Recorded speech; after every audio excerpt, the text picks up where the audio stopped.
Wala po, may work. Alright. Oh, drill nyo naman.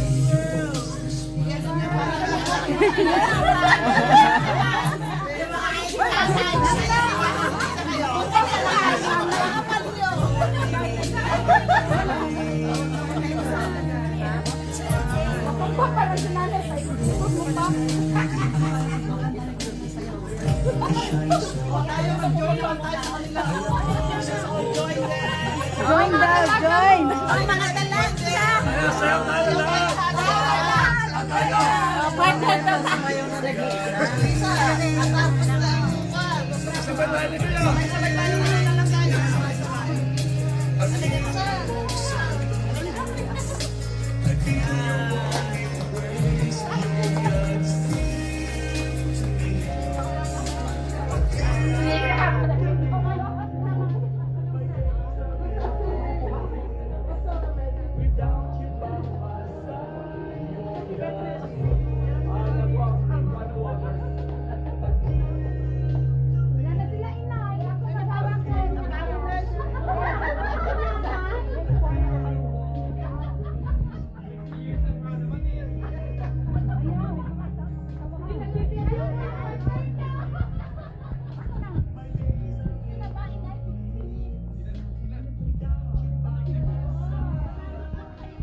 Wala si brother doon.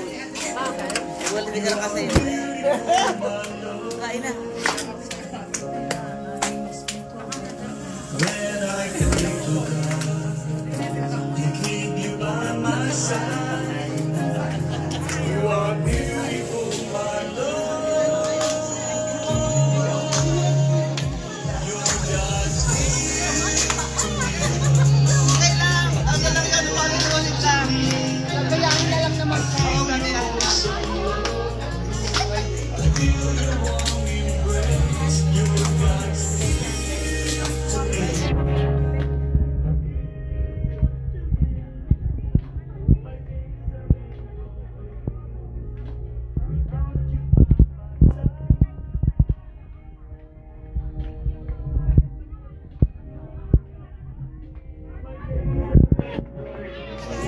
Hi, beautiful.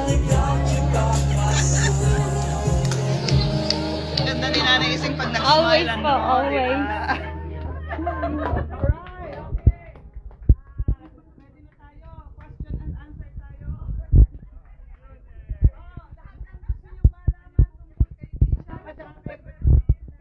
My life.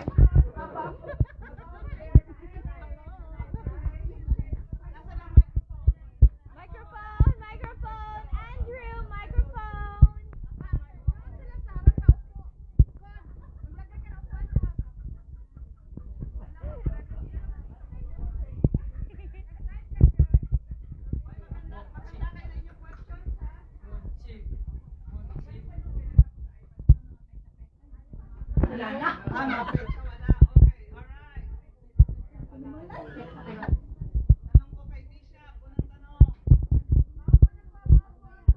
Ang ating special,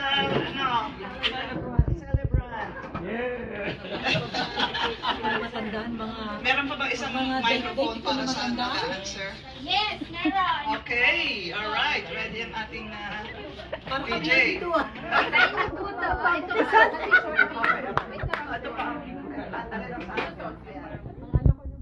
Okay lang po naka-video. Okay lang po. Okay, ang first question.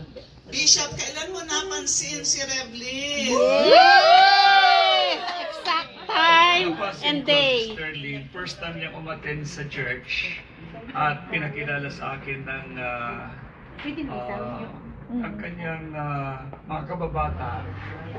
I think that was 1994. 84. 1984. 1984.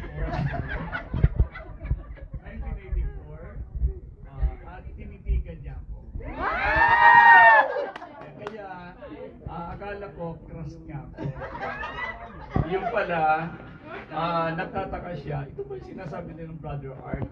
Payat, maitim, at kulot ang buhok.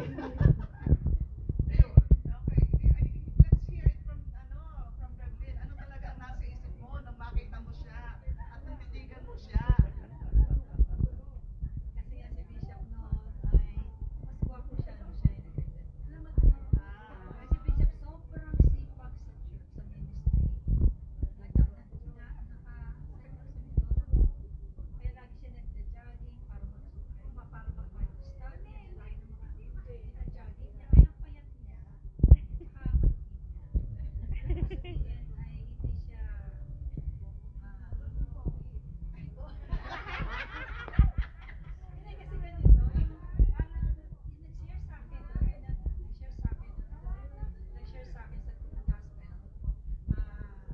sila yung, kasi may church doon na ginawakan si Bishop dun sa katawag ko, Villamor. So, isa sa mga leader doon, yun yung kapitbahay namin.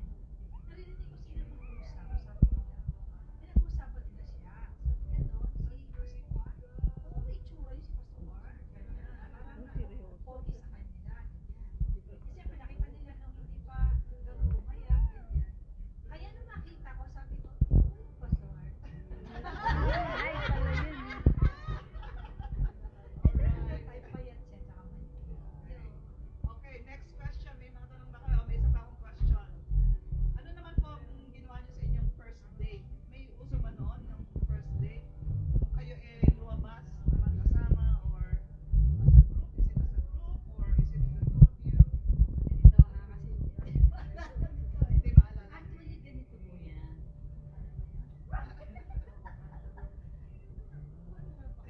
Kasi ganito, nung panahon kasi, pinasabi sa akin ni Bishop Lord, sabi niya, lagi tumatawag sa akin sa aking trabaho. Tapos dumating yung time na tawag, matanda na eh.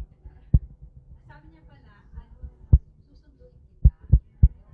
Susunduin kita. Sabi ko, it's okay. Kasi parang normal naman dun eh. Pag gusto mo yung makipag-date, tapos, kumain kami sa labas. Tapos sabi niya, gusto ko nga pala dumalaw sa inyo. Ay, ako kasi straightforward ako. Sabi ko, bakit maniligaw ka? Tapos sa kanya na, Rod, gusto kita maging kapatid, pero maging boyfriend di kita type. So nakita ko ngayon si Bishop nag-blast. Sabi niya, pero narinig ko sinabi niya, okay lang. Sabi niya, hindi ko lang yan ang panalangin. Sinabi niya. Hanggang dumating yung time, lagi siya tumatawag sa office. Isa 3 times, araw-araw. Sabi ko gano'n, hanggang dumating niya, sabi ko, pwede ba tama na yung tawag mo? Kasi nakakaano na ganyan. Sabi ko, hanggang dumating na bigla siyang stop. Hindi siya tumawag kahit isang beses. Wala na talaga. Hanggang dumating yung time, sabi ko, hindi tumatawag. Okay yung style. Hindi ko yan. Okay Yung pala yung style niya. Yung mother ko, gustong gusto siya ng mother ko. Kasi nga, nababalitan siya. At the same time, bago kami convert noon, tuwa-tuwa ang mother ko sa kanya dahil lagi siya nag-share ako ng gospel. So, nakuha niya talaga yung love ng mother ko. Hanggang dumating din sabi ng mother ko, Day, hindi ko ba si brother ko? Dati tumatawag siya, Day. Pero ngayon din siya tumatawag. Totally stop na siya. Ganun na nga sinabi ko. Dumating kami ng Sunday. Dinandun, kita ko, nag-uusap sila ng mother ko. Yun pala, sinabi ng mother ko, tumigil ka ng pagkausap. Umiiyak siya.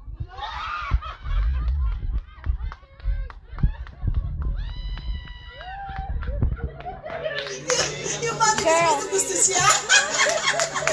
Alright. Ayan. Dumating yung time, yun pala siya, pupunta na siya sa ano. So, wala kami date. Sabi ko, dumating yung time, tulong phone na rin. Siya sila rin. Alright. Okay naman. May mga tanong kayo. Sister Marilyn, kain na din eh. Brother Tom,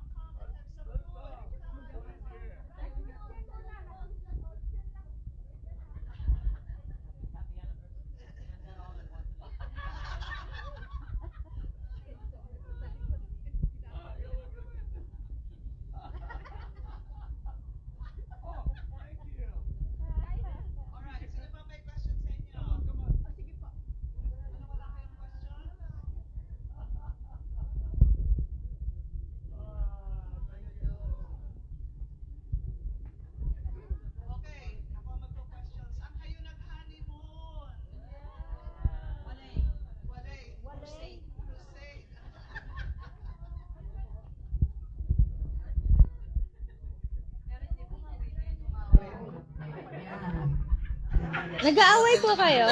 Nag-aaway daw po kayo? Ayan ang tanong, kung nag-aaway daw kayo. Normal naman yun. Normal. Pero syempre, at the same time, yun din yung self-control. Ako usually, pag ako galit, wala akong hindi ko. So alam niya yun, ako ay bitaw. Sino po una nag-sorry?